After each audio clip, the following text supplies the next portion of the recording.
हरिओम. आज गुरुवार 12 डिसेंबर 2024.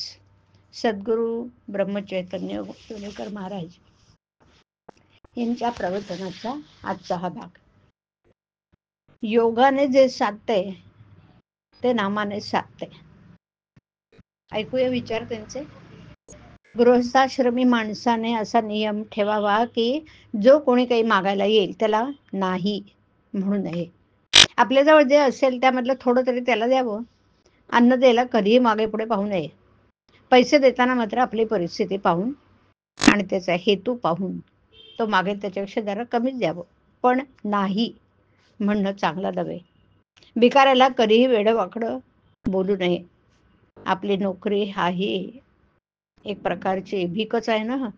भिक्षा मागणं हे वैराग्याला कमीपणाचं नाही, पण भिक्षा ही स्वार्थासाठी नसावी. आपलं पोट भरल्यानंतर राहिलेल्या अन्नाचा प्रत्येक कण दुसऱ्याला द्यावा.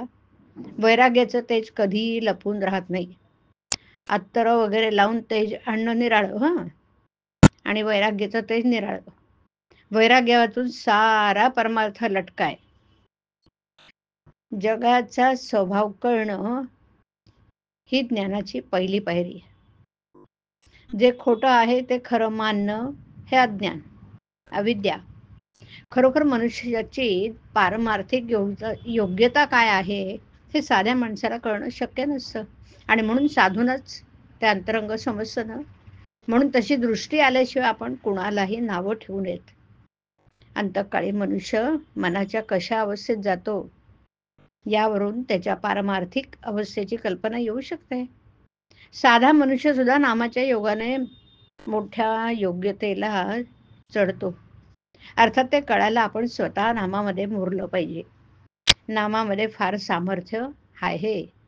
कुणी त्याचा अनुभव घेऊन पाहत नाही ना, त्याला काय करणार. योगाने जे साधतं ते नामाने साधतं यात संशय नाही.